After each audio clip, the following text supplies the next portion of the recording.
311페이지 환지처분.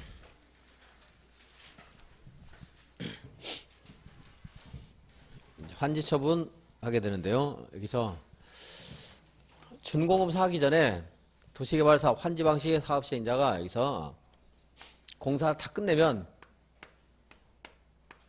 공사를 끝냈음을 공고해야 된다. 법에 돼 있는데 또 대통령령을 보면 그걸 공사 완료 공고하는 표현을 쓰고 있어요. 여기도.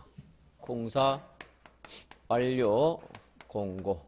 그리고 관련 서류를 일반인에게 이제 14일 이상 공람을 시키고 그 공람 기간 동안에 의견 제시했던지. 그래서 일단 공람 기간은 특별한 거 없으면 14일이에요. 14일. 의견 제시 기간. 그러니까 도시개발구역 지정할 때도 관련 서류 일간신문에 공고를 하고 관련 서류를 14일 이상 공람시키고 그 14일 기간 동안에 의견 제시하는 거예요. 우리한테 의견 제시 기간을 줄 때는 14일인데 좀 이제 중요한 것들은 30일짜리도 있습니다. 특별한 말 없을 때는 14일인데요. 여기서도 이제 14일 이상 공람시키고 여기 공사한 것에 대해서 뭐 이의제기 뭐 할 수 있어요. 이제 의견 제출하는 거 이제 토지 소유자들이. 그래서 그에 따라서 다 절차가 종료되면 이제 그 준공업사 신청을 하고 준공업사 통과되면 지정권자가 공사 완료 공고를 또 해요. 이제 이렇게 같은 말들을 똑같은 용어를 반복했으면은 법을 공부한 사람들이 너무 공부가 아니고요. 누구나 어려워요. 그렇기 때문에 같은 말 쓰는 것은 좀 마땅하지 않아요. 최종적으로 하는 것 이것만 공사 완료 공고 이렇게 해야 될 게 아닌가 저는 생각이 드는데 더군다나 같은 법률에 해놓으면 그래도 그나마 좀 알게요. 법률에 있으면은. 아, 얘하고 얘가 다른 공사 완료 공고가 날 텐데 이 말은 불형에 있고 이 말은 법률에 있어요. 그러니까 여기서 본 사람 저기서 본 사람 헷갈려서 물어고 책도 그래서 약간 그 혼란이 있으니까 이걸 저 뒤에다 뺀 책도 있고요. 괜히 헷갈리는 거 모르게 그냥 책을 쓴 사람 자신이 없는 거예요. 같이 쓰는 것이 이게 같은 말인지 다른 말인지 자신이 없어가지고. 근데 이거는 이제 안 하겠습니다. 그래서 둘 중에 하나 뭐 선택해서 볼 수밖에 없어요. 좀이라도 더 중요한 거 둘 다 하면 뭐 헷갈려서 안 되니까. 근데 무슨 공람하는 말 나오면 며칠?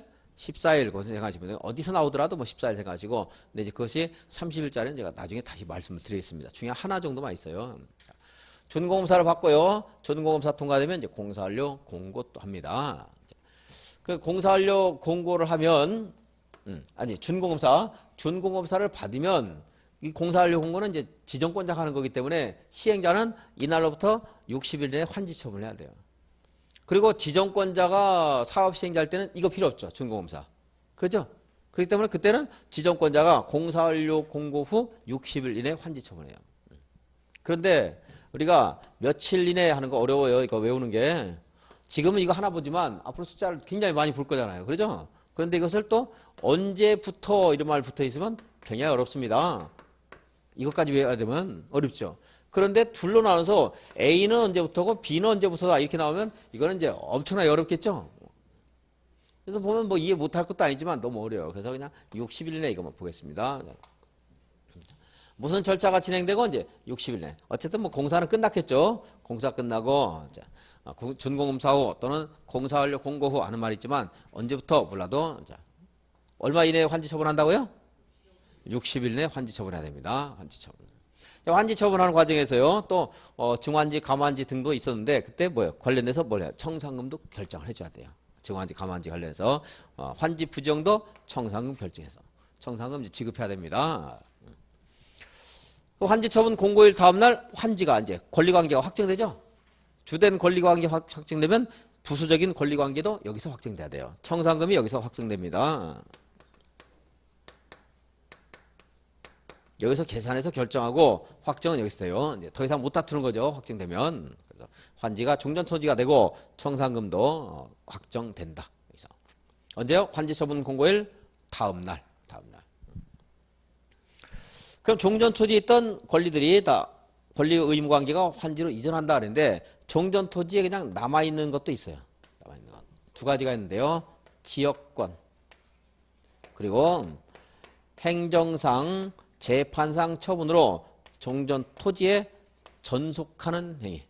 토지에 전속, 그래, 전속. 전적으로 토지에 귀속한다는 말이에요. 그냥 답이 있어, 거기에. 토지에 전속하는 행위는 사람 따라가요, 안 가요? 안 가고 종전 토지에 그냥 있는 겁니다. 지역권도 토지의 이익에 기여하는 것이 지역권이에요. 그러니까 종전 토지에 있어요. 그래서 만약에 여기에 이 사람의 토지가 여기 있네요. 이렇게 있고. 여기는 뭐 산이라고 할까요, 그냥? 여기 도로가 여기 있다고 치죠. 여기 도로 가기 위해서 남의 땅을 이렇게 드나드는 남의 땅을 밟고 드나드는 경우 있을 수 있죠. 통행지역권 있을 수 있죠. 통행지역권. 그래서 이 여기에 토지에 종전 토지에 지역권이 이 부분인가요? 이 부분에 그대로 있어야 되는 것이지. 여기가 이 사람 환지가 어디였죠? 여기죠, 여기. 이 사람에게 통행 지역권을 인정할 필요가 없는 거죠, 당연히. 지역권 어디 있어요? 종전 토지에 전속한다. 그리고 토지에 전속하는 행정상 재판상 처분하는 것은 여기 종전 토지가 만약에 일종 일반 주거지역이었습니다. 그렇다고 해서 환지가 일종 일반 주거지역이 되는 건 아니겠죠. 그래서 여기는 그냥 일종 일반 주거지역이 있을 것이고 여기에는 만약에 현재 여기가 만약에 3종 일반 주거지역이다. 그럼 여기도 3종 일반 주거지역 있어야 되겠죠. 그러니까 행정상 처분으로서 토지에 전속하는 것은 환지로 이전합니까? 안 합니까? 안 하죠. 전속이라는 말만 잘 보셔도 되고 지역 토지에 봉사하는 권리 이것만 보셔도 돼요. 그러면 저 환지로 이전하지 않는 거고요. 지역권은 근데 여기에 사업을 할 때 이게 혹시 이게 남의 땅을 밟고 드나드는 토지가 있다면 이것도 그러지 않도록 정비를 할 거예요. 여기다 도로 냈네요. 그래서 이 사람이 토지가 도로로 바로 나갈 수 있겠죠. 새로 생긴 도로로. 그럼 지역권 어떻게 해요? 이거 있어야 돼요? 소멸해야 되겠죠. 그래서 도시개발 사업으로 행사할 이익이 없게 된 지역권은 이제 소멸을 합니다. 새로운 권리가 언제 생기죠? 환지처분 공고일 다음 날. 없어지는 것들은 환지처분 공고일이 끝나는 때. 그러니까 환지 부지정도 있었나요? 환지 부지정한 토지, 아까 여기 조그만 짜투리 땅 같은 것들, 이 사람의 권리는 언제 없어져요? 환지처분 공고일이 끝나는 때 없어져요. 그래야지 그곳에 환지처분 공고일 다음 날 권리가 생기겠죠. 그러니까 없어지는 것은 오늘 밤 12시, 생기는 것은 내일 0시 되는 거죠. 그래서 청산금을 이렇게 결정되면 이 청산금 소멸지원은 5년이에요. 5년. 몇 년? 5년. 민법상의 채권의 소멸지원은 10년인데 민사상의 채권, 공법상의 채권은 몇 년이에요? 5년. 공법상의 채권은 민법상의 채권은 거래관계가 좀 단순합니다. 뭐 1대1인 경우도 있고요. 뭐 몇 명과 몇 명이 거래하는 경우 있을 수 있지만 보통 1대1인 경우가 많이 있을 수 있죠. 공법상의 권리 의무 관계는 한 명 대 수십 명, 수백 명, 수천 명, 수만 명이 될 수도 있어요. 그래서 그처럼 복잡한 권리 관계를 오랫동안 놔두는 것은 불합리하다는 판단 때문에 공법상의 채권은 몇 년? 5년. 5년 동안 행사하면 소멸시 완성돼요. 5년이라는 거. 공법상의 채권은 몇 년? 5년. 도시개발 채권을 발행하면 상환일로부터 몇 년 이내에 권리를 행사해야 돼요? 도시개발 채권. 공부 안 했어요? 도시개발 채권은 몇 년 이내에 권리 행사해야 돼요? 공부했는데 여기서? 공법상의 채권은 5년이라고 했죠? 네, 5년. 도시개발 채권은 5년이에요. 5년. 공법상의 권리관계는 제가 채권은 5년이다. 말씀드린 거 이제. 311페이지 보겠습니다. 환지처분. 먼저 이제 공사완료, 공고, 공람하는 얘기인데 그 목차는 보지 마시고 목차가 좀 어려워요. 그냥 시행자는 환지 방식으로 도시개발 사업에 관한 공사를 끝내면 지체없이를 공고하고 일반에게 공람시켜야 된다. 그럼 공람기간 14일 동안에 동그라미 2번 있죠? 14일 이상 일반에게 공람시켜야 하는데 이때 이제 의견을 제출하는 겁니다. 의견 제출. 그래서 그 밑에 준공검사 신청 시행자가 공람기간에 의견서의 제출이 없거나 또는 제출된 의견서에 따라 필요한 조치를 한 경우에는 지정권자에게 준공검사를 신청하거나 도시개발 사업의 공사를 끝내야 된다. 왜 두 가지가 나왔냐면 이제 지정권자가 시행자일 때는 그냥 끝내면 되고 그리고 지정권자가 아닌 시행자는 준공검사를 신청해야 되고요. 그럼 이처럼 준공검사를 받았거나 또는 시행자일 때는 공사완료 공고가 있으면 일정한 기간 내에 환지 처분을 해야 된다. 그것이 이제 60일 했었죠. 언제부터인가 하는 것은 그냥 가볍게 보시고 60일은 좀 보시고 작년에 지문에 나왔지만 뭐 지문 맞는 지문으로 또 나올 수 있으니까 다음 페이지 양괄호 2번 환지 처분 효과의 원칙 환지 계획에서 정해진 환지는 환지 처분이 공고된 날의 다음 날이죠. 다음 날 종전의 토지로 본다.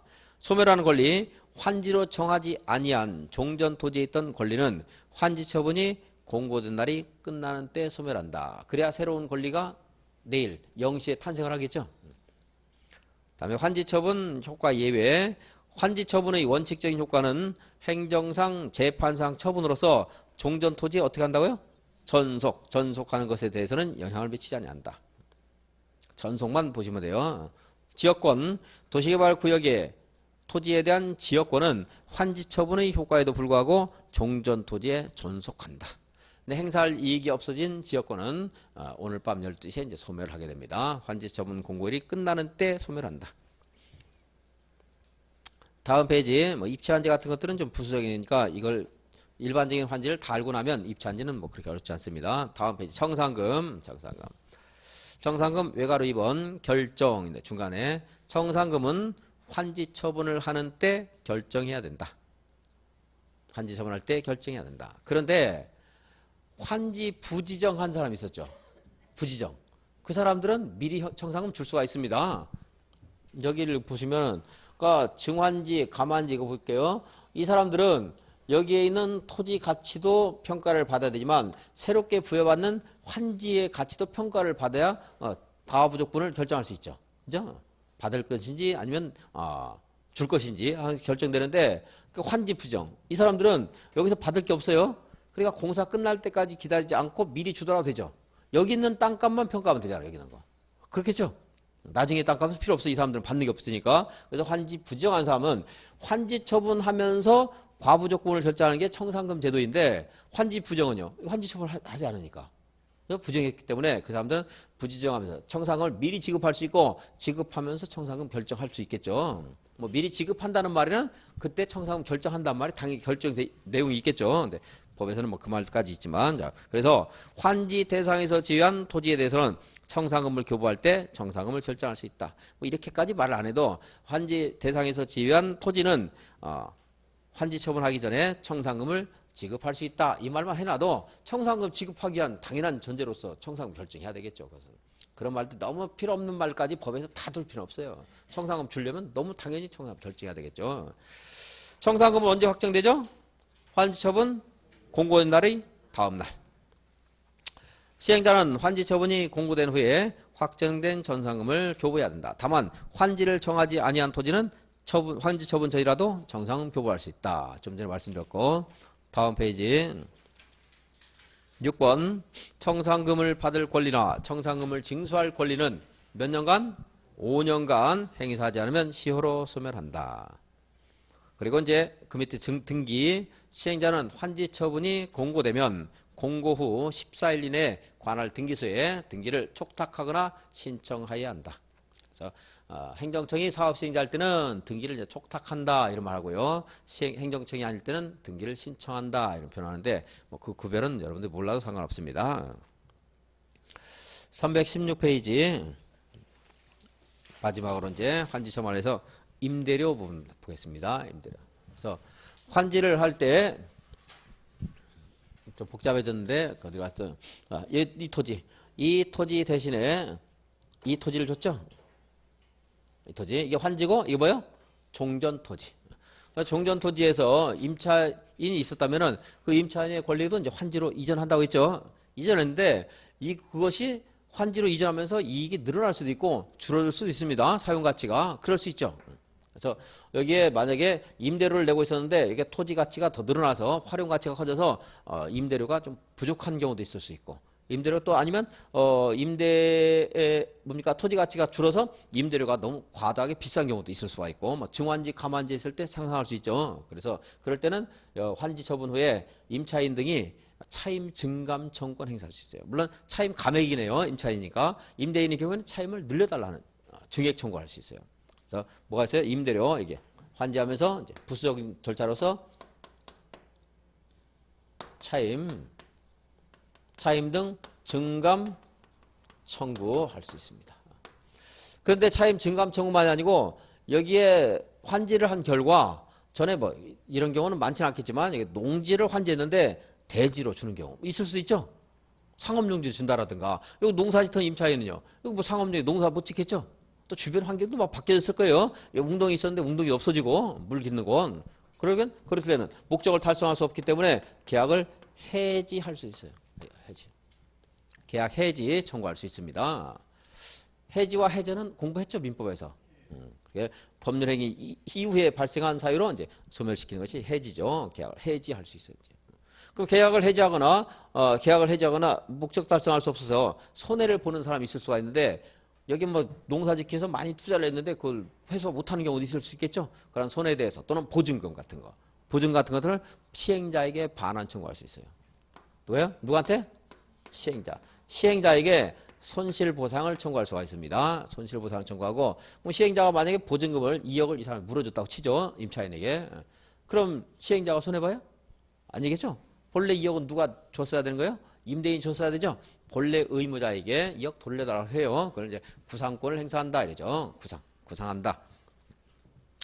본래 의무자 대신에 권리를 변제를 대신한 사람이 본래 의무자에게 그 보상한 금액을 다시 요구한다 해서 구상 그래. 구상. 보상을 구한다. 줄여서 구상. 임차인의 경우에는 누구한테 그 손실 보상을 청구할 수 있다고요? 시행자에게. 시행자. 그럼 시행자는 본래 의무자에게 이제 구상할 수 있습니다. 자, 지금까지 내용 읽어볼게요. 316페이지 맨 위에 도시개발 사업으로 임차권 등의 목적인 토지나 지역권에 관한 승역지의 이용이 증진되거나 방해를 받아 종전의 임대료나 지료, 그 밖의 사용료 등이 불합리하게 되면 당사자는 계약 조건에 불구하고 장래에 관하여 그 증감을 청구할 수 있다. 뭐 임대료라든가 지료 등의 증액, 감액을 청구할 수 있습니다. 근데 그 밑에 권리폭이 동그라미 1번 도시개발 사업으로 지역권, 임차권 등을 설정한 목적을 달성할 수 없게 되면 당사자는 해당 권리를 포기하거나 계약을 해지할 수 있다. 그렇게 되면 동그라미 2번 권리를 포기하거나 계약을 해지한 자는 그로 인한 손실을 보상하여 줄 것을 시행자에게 청구할 수 있고 3. 손실을 보상한 시행자는 해당 토지나 건축물의 소유자 또는 그로 인해서 이익을 얻은 본래 의무자에게 그 보상을 구할 수 있다. 그래서 줄여서 구상할 수 있다. 328페이지 한번 보겠습니다. 323페이지요. 323페이지. 비용 부담. 도시개발 사업에 필요한 비용은 누가 부담해야 돼요? 시행자가 부담해야 되겠죠? 시행자가 주체이니까. 근데 도시개발 구역에 그 밑에 보시면 도로, 수도 하는 거 설치는 지방자치단체가 의무자가 됩니다. 그럼 의무자가 부담을 해요. 그러니까 수도나 도로나 상하수도는 누가 설치해요? 지자체가 설치해야 됩니다. 지자체가. 그리고 전기, 가스, 난방시설, 통신시설 하는 것들은 그것을 공급하는 자가 설치할 의무가 있어요. 그 설치할 의무가 있다는 것은 당연히 뭐 의무자가 비용을 부담하겠죠. 그래서 2번, 3번까지 다 보려면 어려우니까 도로 상하수도 누가 설치해야 돼요? 지자체. 이거 주택법에 가면 똑같은 말이 또 나옵니다. 지자체가 부담한다. 마지막으로 이제 도시개발 채권 있습니다. 328페이지 도시개발 채권.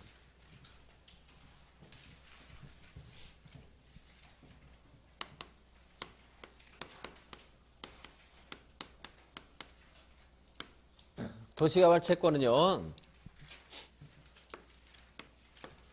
시도지사가 발행합니다. 누가 발행해요? 시도지사. 그러니까 뭐 보증 이런 말 안 나오겠죠, 당연히.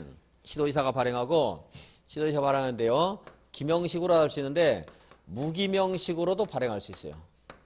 어떻게 해요? 무기명식. 그러니까 도시개발 채권의 권리자의 그런 성명, 주소 등이 기재되지 않은 무기명식으로 발행할 수 있어요. 그러니까 이건 양도, 유통이 좀 자유로워요. 그래서 이거 가진 사람이 권리 행사하면 됩니다. 도시개발 채권은 상환기간이 5년에서 10년 사이여야 돼요.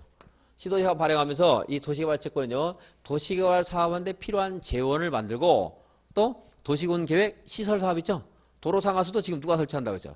지자체가 한다고 했죠? 그런 거 설치하는 비용을 부담하기 위해서 이제 발행하는 겁니다. 도시개발 채권은.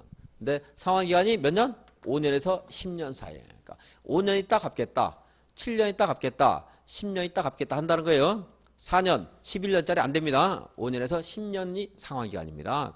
상환기간이 도래하면 원금은 5년 이내에 권리를 행사됩니다. 소멸시효가 5년. 그런데 이자는 2년 이자. 이자는 몇 년이요? 2년, 소멸시효가 2년에 완성됩니다. 원금은 5년인데 이자는 소멸시효가 2년. 5년. 원금은 5년이고 이자는 2년입니다. 그래서 상환기간은 5년에서 10년인데 소멸시효는 5년짜리, 2년짜리가 있다. 자, 도시개발채권 발행, 지방자치단체장은 328페이지 도시개발 사업이나 도시군계획시설 사업에 필요한 자금을 조달하기 위해서 채권을 발행할 수 있는데 이걸 이제 대통령에서는 시도지사가 발행한다고 되어 있습니다. 시도지사가 나올 가능성이 좀 높아요. 그래서 시도지사가 발행할 수 있다. 이 발행을 할 때는요, 행정안전부 장관의 승인을 받아야 돼요. 누구한테 승인 받아요? 행정안전부, 행장 승인을 받아야 됩니다. 행장 승인. 소멸시효는 원금은 5년이고 이자는 2년으로 한다. 발행 방법은요, 등록기관에 등록해서 발행하거나 무슨 식으로도 발행할 수 있다? 무기명식으로도 발행할 수 있습니다. 도시개발채권의 이율 조례로 정하는데 결국은 누구한테 승인 받아야 돼요? 행장 승인 받아야 됩니다. 발행 절차, 방법 하는 것들도 자세한 내용은 조례로 정하도록 하고 있는데 뭐 지자체가 하는 일들은 거의 조례가 통제할 때가 많습니다. 신경 그렇게 안 써도. 자, 마지막으로 누구한테 승인 받아야 돼요? 행장 승인. 국장 승인이 아니라는 거 아셔야 되겠고, 상환기간 5년에서 10년 사이의 범위에서 조례가 정한다. 그리고 도시개발채권 매입 의무는 밑에 3번만 보겠습니다. 토지 형질변경 허가를 받은 자 매입 의무가 있어요. 그래서 형질변경이 목적인 토속채취는 토속채취 허가가 아니고 형질변경 허가를 받아라. 그래서 도시개발채권 매입 의무가 있거든요. 형질변경. 도시개발채권 봤습니다.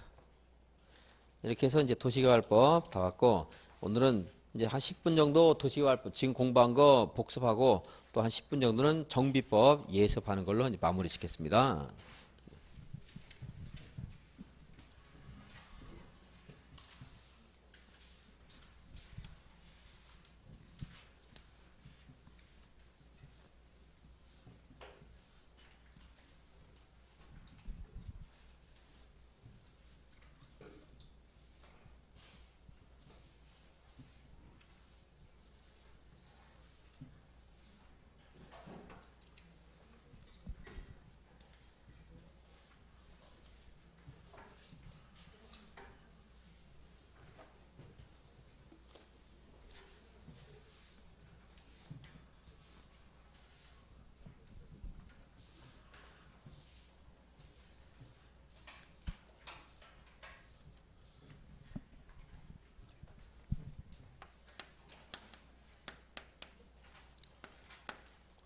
개발계획을 수립해서 개발구역을 지정해야 됩니다.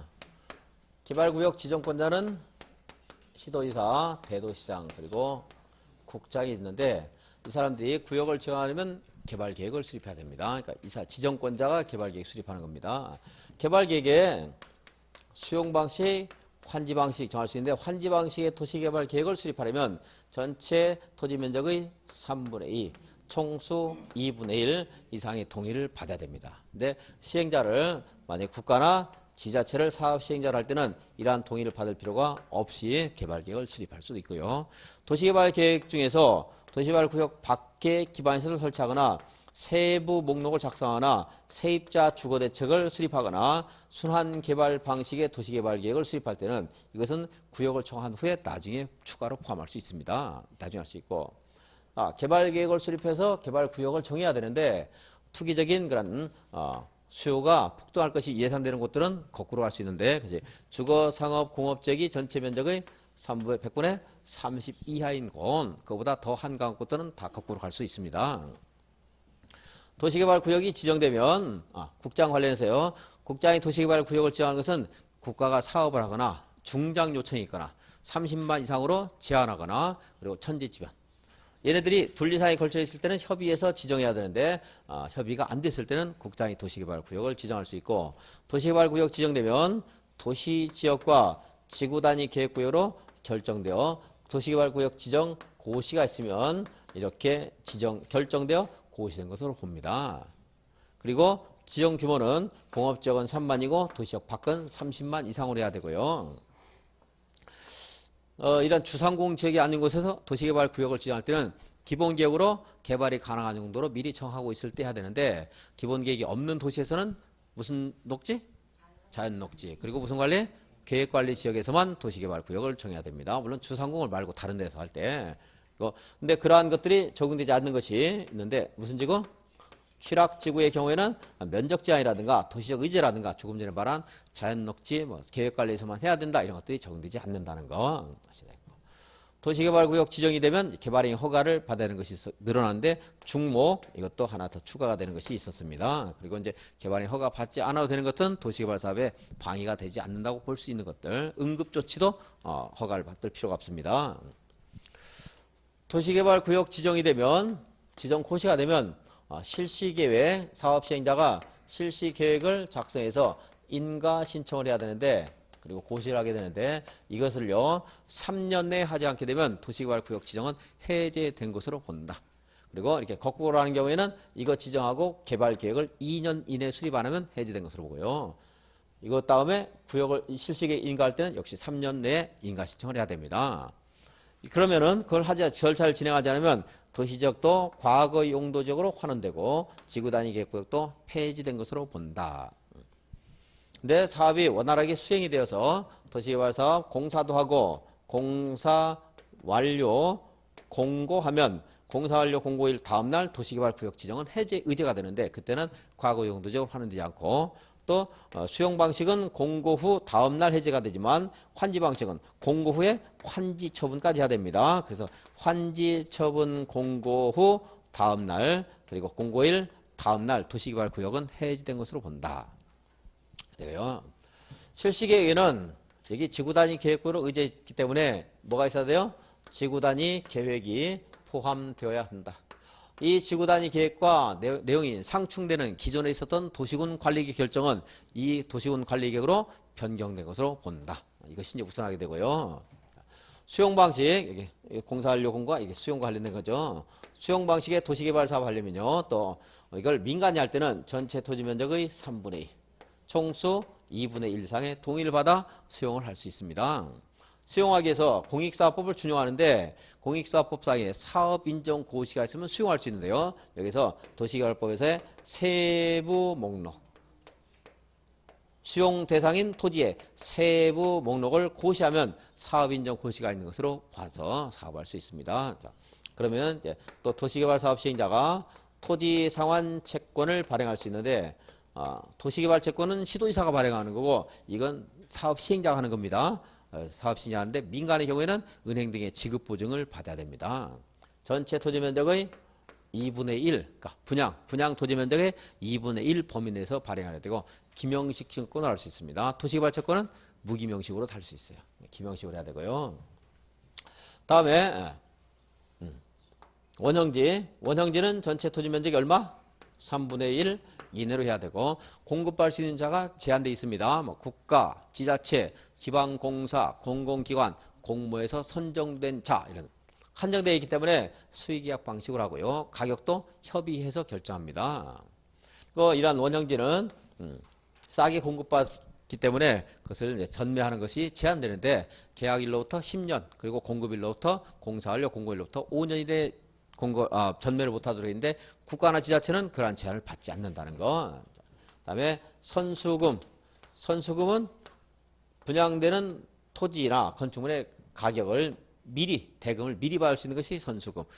공공기관과 또 민간의 경우에 차이가 있는데 민간만 보겠습니다. 토지를 소유하고 그리고 공사를 100분의 10 이상 진행을 시켜야 돼요. 보증서를 제출해야 합니다. 그리고 보증서 여기는 그런 게 없고요. 조성된 토지를 공급할 때 제1원칙이 우리 공법에서 어디든 나오더라도 특별한 말 없을 때는 경쟁입찰이에요. 경쟁입찰입니다. 그런데 추첨하는 경우도 있고요. 추첨은 공장이나 주택이 있습니다. 주택은 세 가지가 있죠. 국민주택 규모 이하의 주택 그리고 330 이하의 단독주택 무슨 택지? 공공택지 이것은 추첨을 할 수 있다. 그래서 이것이 나중에 분양가 상한제까지 이제 적용이 연결되는 겁니다. 그다음에 수의계약 할 수 있는데 수의계약은 이것이 2번 이상 유찰됐을 때 할 수도 있고 그리고 상대방이 제한적인 것들 공공청사부지 등 일반에게 공급할 수 없는 대지 공급할 때 이제 수의계약 할 수 있고요. 토지 상환 채권도 상대방과 합의해서 토지를 무엇을 줄 것인가 합의를 해야 돼요. 수의계약 방식으로 할 수 있습니다. 수혜하는 것도 있을 수 있다. 감정가격보다 싸게 공급하게 되면 그것도 역시 특혜가 될 수 있겠죠. 그런데 감정가격보다 싸게 하더라도 특혜라고 보기 곤란한 것들, 뭐 이제 학교 부지라든가 폐기물 처리시설 부지, 공공청사, 임대주택, 사회복지시설은 감정가격보다 낮게 줄 수 있어요. 근데 유료 사회복지시설은 감정가격보다 싸게 하면 안 됩니다. 여기까지가 이제 수용 방식이고, 이제 환지 방식은 토지를 여기 이제 수용 방식이죠. 환지 방식은 환지 계획을 작성해서 누구한테 인가받는다고요? 누구한테? 구청장에게 인가받습니다. 구청장, 시장, 군수, 구청장에게 인가를 받아야 된다. 환지계획 작성해서 고시하는데 이 환지계획에는 환지명세가 있어야 되겠죠? 환지명세. 그런데 그것이 이제 각 필지별로 결정되니까 뭐 필지별 환지명세 이런 말 하고요. 그리고 또 이제 환지와 관련해서 꼭 항상 뭐가 있어요? 청산하는 게. 청산명세도 같이 여기에 들어가야 되고. 그리고 보류지명세 있어야 되겠죠? 보류지에는 또 사업경비로서는 채비지 명세도 있어야 되고요. 그리고 뭐 입치한지는 하게 된다면 입치한지에 관한 사항도 환지계획이 있어야 될 겁니다. 그래서 환지 처분 과정에서 이제 환지를 하는데 청산금도 여기서 환지하면서 그래서 청산금도 같이 결정하라고. 언제 환지에 대한 권리관계가 확정돼요? 환지 처분 공고일 다음날 환지를 종전 토지로 본다 해서 종전 토지에 있던 권리관계가 이렇게 환지로 이제 이전이 됩니다. 그런데 여기에 남아있는 게 있죠? 지역권, 그리고 종전 토지에 전속하는 무슨 처분하는 것들은 그대로 남아 있습니다. 환지로 이전하지 않는다. 환지로 권리관계가 확정되는 것과 함께 청산금도 여기서 확정된다. 근데 청산금을 승환지 감환지 하는 사람이야 여기서 청산금이 이제 결정될 때까지 기다린다고 하겠지만 환지 부지정하는 사람은 굳이 여기가 기다리지 않고 미리 지급할 수가 있고요. 청산금을 지급하면서 결정할 수가 있습니다. 환지 부정이기 때문에. 자, 그리고 여기 환지하는 과정에서 나오는 용어가 입치한지는 토지 대신에 이제 건축물과 건축물인 대지 공유 지분을 주는 것이 입체환지 그랬고요. 보류지 채비지는 말씀드렸네요. 자, 환지로 정하지 않는 일체의 땅이 보류지입니다. 그래서 종전 토지 면적에서 보류지가 얼마나 차지하는가 이것의 비율이 토지 부담률. 근데 이것은 이제 계산 방법이 다음에 가면 좀 더 복잡해진 게 있습니다. 이걸 알고 나서 설명드리면 좀 알 수 있을 거예요, 여러분들이. 자, 그래서 보류지 토지 부담률은 50% 초과하지 못하는 것이 원칙. 그런데 지정권자가 있냐면 60. 그리고 3분의 2 이상이 동의하면 60보다 더 많이도 토지 부담을 할 수가 있고요. 환지 설계를 할 때 면적식과 평가식 중에 무엇을 하는 게 원칙이에요? 평가식으로 하는 게 원칙입니다. 그런데 입체환지 할 때는 반드시 평가식으로 환지 설계를 해야 됩니다. 증환지, 감환지 등이 있고 환지 부지정하는 것도 있는데 환지 부정할 때는 토지 소유자의 동의가 있다라든가 아니면은 너무나 면적이 좁아서 쓸모없는 땅이 될 때 그때는 이제 직권으로 환지 부정할 수 있습니다. 당사자의 신청이나 동의에 의해서 환지를 부정할 때는 임차권자 등의 정당한 권리자의 의사도 물어봐야 됩니다. 동의도 받아야 되고요. 그리고 임차인이 여기서 한번 나오고 여기서도 또 한번 나오죠. 이렇게 환지로 종전 토지에 있던 권리가 환지로 이전하면서 임차인의 권리도 이전하게 되는데 차임이 적합하지 않은 경우에 차임 증감 청구할 수 있고 목적 달성을 못할 때는 아예 계약을 해지할 수 있다. 손해가 발생하면 그 손실, 합법적인 절차이기 때문에 손실 표현을 쓰는데요. 손실이 발생했을 때는 손실에 대해서 시행자에게 보상을 요구할 수 있고 시행자는 이제 원래 의무자에게 이제 구상을 할 수가 있다. 환지할 때까지 권리관계가 이전되지 않기 때문에 이미 공사가 끝났는데도 불구하고 토지를 이용하지 못하는 그런 불합리한 점이 있을 수가 있어서 환지 예정지 제도가 있다. 환지 예정지. 그래서 환지 예정지 지정을 하게 되면 지정 효력 발생일로부터 환지 처분이 공고되는 오늘 밤 12시까지 그 땅을 환지 예정지로 쓸 수가 있어요. 환지 예정지로. 근데 채비지 용도의 환지 예정지는 사용하는 것뿐만이 아니고 처분까지도 할 수가 있습니다. 처분. 그것이 이제 환지와 관련된 내용들. 토지 부담률 계산하는 것도 이제 나중에 좀 여기 추가되는 것이 있는데 이런 절차를 다 알고 계시면 추가하는 것은 조금 붙이기가 좀 용이합니다. 너무 처음부터 다 할 수는 없으니까. 이렇게 해서 이제 사업 진행되는 거. 조합부터 한번 봐야 되겠네요. 이게 사업을 조합이 할 수도 있는데 조합이 조합은 7명 이상이 정관을 작성해서 3분의 2, 2분의 1 동의를 받아서 지정권자에게 조합설 인가를 신청해야 됩니다. 자, 인가를 받았어요. 성립하는 게 아니고 뭐 해야 되죠? 등기해야 성립한다. 조합으로. 조합원은 토지 소유자가 조합원이 됩니다. 이 사람들은 평등한 의결권을 가지는데 따라서 토지를 공유했을 때는 대표자 한 명만 의결권이 있고 구분 소유자들은 구분 소유자 각별로 의결권이 있습니다. 토지 소유자가 되는 조합이 있고 여기 조합원이 있고 조합에는 또 임원 또 선출해야 되겠죠. 조합장, 이사, 감사가 있는데 감사는 조합장이나 이사가 서로 거래할 때라든가 소송할 때는 감사가 조합을 대표합니다. 임원 될 수 없는 자가 이제 중2 미성년자가 임원이 될 수 없고 파산자도 임원 될 수 없습니다. 중2한 것은 집행유예 기간 중에 있는 자 중 있고 그리고 집행 종료 후 몇 년 경과하지 않은 자 2년 경과하지 않은 자 임원 될 수 없습니다. 총회가 있고요. 총회 그리고 총회 권한을 대신하는 무슨 회? 대의원회가 있습니다. 대의원은 이제 의결권을 가진 조합원 수가 50명 이상일 때 대의원을 둘 수 있다. 그리고 총회에서 하는 것 중에 대의원회가 대신 행사를 못하는 게 있는데 계획이 세 가지가 있는데 못하는 게 뭐예요?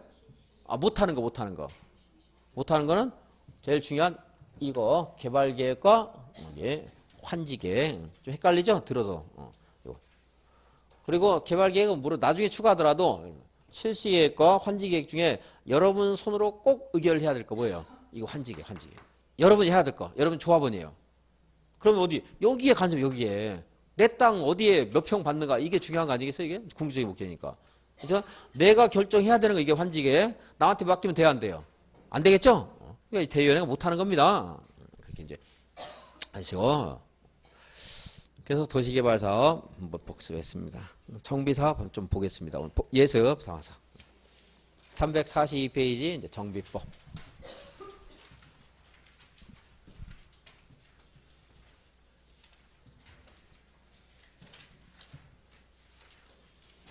어, 342페이지 맨 밑에 정비사업은 세 가지가 있습니다. 종류가 주거환경 무슨 사업 있어요? 주거환경 개선사업 그리고 주택 재개발사업, 주택 재건축사업. 양산에서요. 예, 이런 곳에 후보지역이 있어요. 재개발사업, 재건축사업, 주거환경 개선사업. 이러한 것을 어디서 하는가 하는 것은 이제 법에 또 요건이 있습니다. 그래서 이러한 사업을 하게 되는데 이 사업을 하는 곳이 뭐예요? 정비구역. 도시개발구역 지정할 때도 마구잡이를 하는 게 아니고 미리 계획이 있어야 되죠. 계획. 그것이 정비계획.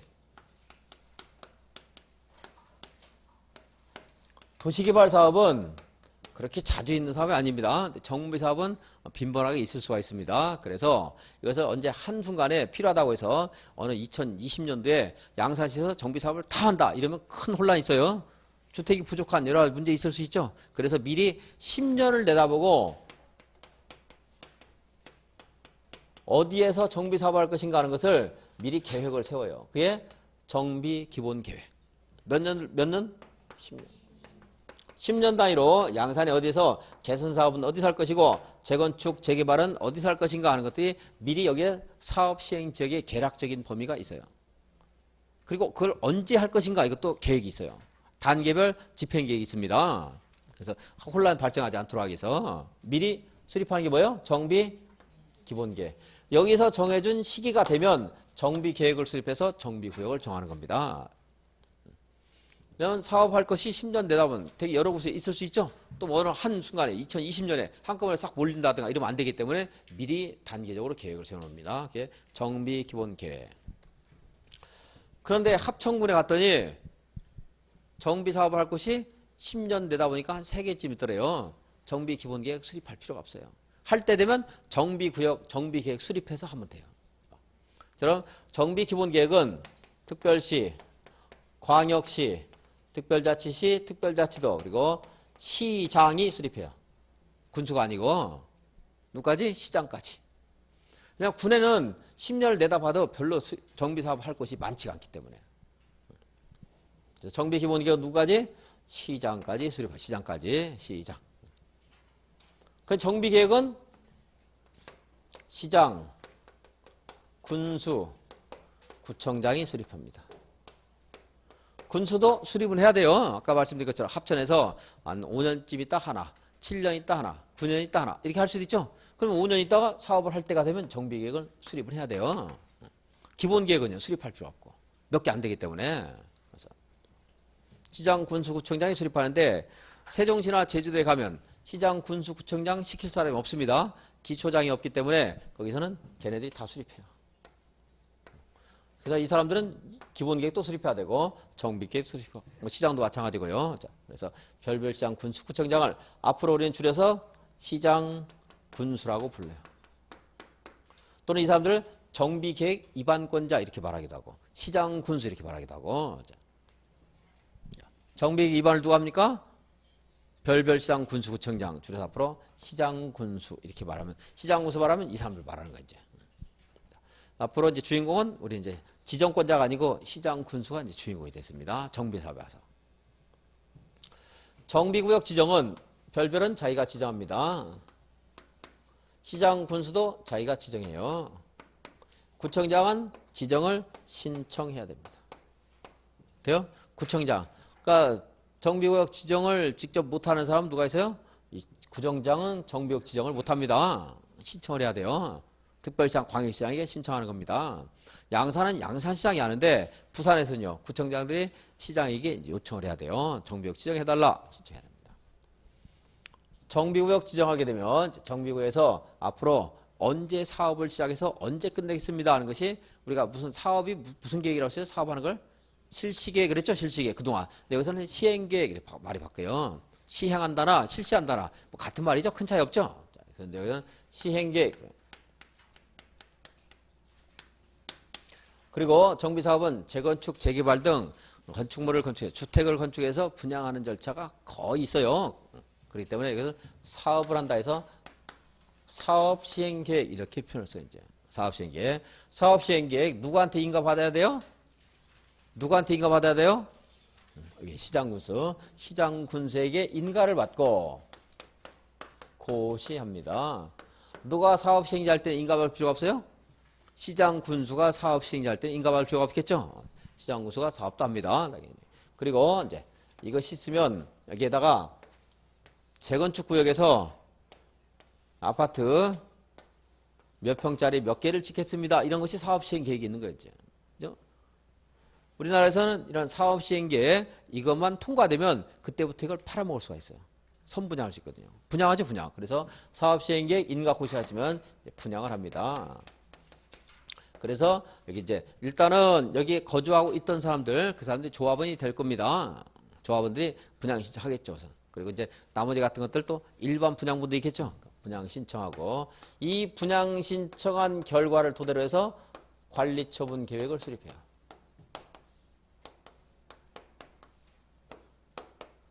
관리처분 계획도 시장 군수에게 인가를 받고 고시해야 됩니다.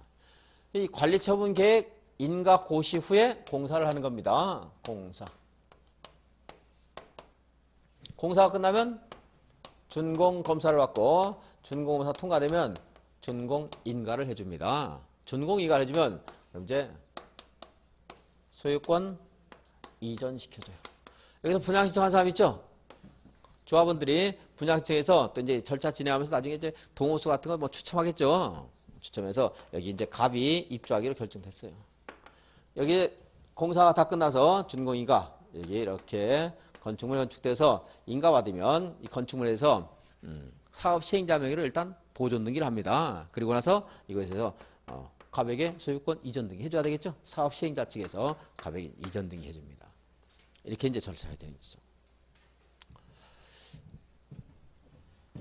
우리가 그 도시개발 사업에서요 실시 계획에 이게 해당돼요. 그리고 환지 계획에 이게 해당돼요. 환지는 토지를 서로 나눠 갖는 거죠. 이건요 아파트를 서로 나눠 갖는 거예요. 그게 관리처분 계획이고 그리고 환지 처분했죠. 소유권 이전하는 거예요. 여기서 똑같이 절차가 준공검사가 이제 준공인가 이렇게 말이 바뀐 거고요.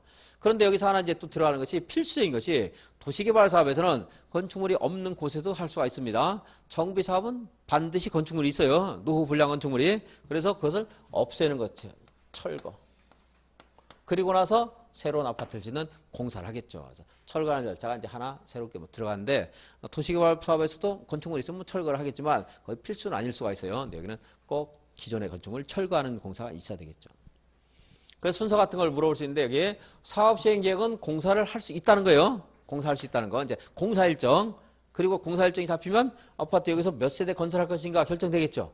그걸 이제 분양하는 거예요. 이제 분양하고 분양 신청받은 결과를 토대로 해서 누가 몇 평짜리 신청했는가에 따라서 누구에게 여기에 있는 기존에 있었던 그 아파트에 가압을 병정하는 사람도 있겠죠. 이 사람들 몇 평짜리 신청했는가에 따라서 그것에 맞는 관리처분 계획을 수립하는 거예요. 여기 관리처분 계획은 당연히 갑이 종전에 가지고 있었던 건축물의 가격이 평가가 돼야 돼요. 가지고 전에 있었던 거. 그리고 그 반영해서 이 사람들 그러니까 아파트를 분양해야 됩니다. 그리고 뭐 을이 가졌던 거, 병이 가졌던 거, 종전 토지나 건축물의 가격이 있어야 되고, 그리고 이 사람들 신청한 평형이 있겠죠.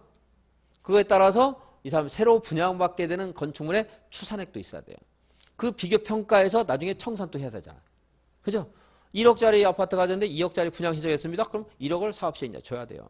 여기에 아파트가 막 3개가 있었어요. 3개 있어도 본래 몇 개 줘요? 하나 주는 걸 원칙으로 합니다. 그래서 5억어치 아파트가 있었는데 또 토지도 있었는데 이 사람이 3억짜리 받았어요. 그럼 또 사업시행자가 그 사람에게 2억을 청산금을 또 지급을 해줘야 돼요. 그래서 종전에 있었던 토지나 건축물의 가격과 새롭게 분양받게 되는 이건 종전 부동산의 가격, 그리고 여기는 분양받게 되는 대지나 건축물의 가격. 근데 가격은 아직 확정된 게 아니기 때문에 추산액 이런 말 써요. 추산액. 추정된 가격. 추산액 이게 있어야 돼요. 왜냐하면 이런 것들을 알려주고 사업을 해야 되는 거겠죠? 알려주고 그리고 나서 이제 철거해야 돼요. 그러니까 사업 시행 계획 인가 고시가 있다고 철거하는 게 아니고 이것까지 통과가 돼야 돼요. 그래야 내가 집을 비워주거든요. 내가 살고 있는 아파트가 이건 새로 지어진 건데요. 그전에 여기에 살고 있었어요. 이 사람이 다른 데 살았다가 여기 살고 있었어요. 갑이. 그러면 여기에 있는 건축물과 대지의 가격 이것을 내가 평가받은 이후에 집을 비워주고 철거를 해야 되겠죠. 철거하고 나면 뭐 증거가 없기 때문에 요 사업시행자가 저거에 대해서 뭐 아주 똥값 처리하더라도 내가 따질 수 없습니다. 그러니까 관리처분계 여기서 이거 가격 같은 거 결정되고 철거하는 겁니다.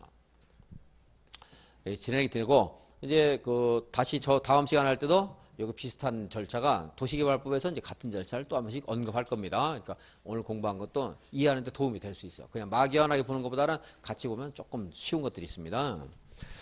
다음 시간에 얘기하겠고요. 오늘은 여기까지만 하겠습니다. 수고하셨습니다.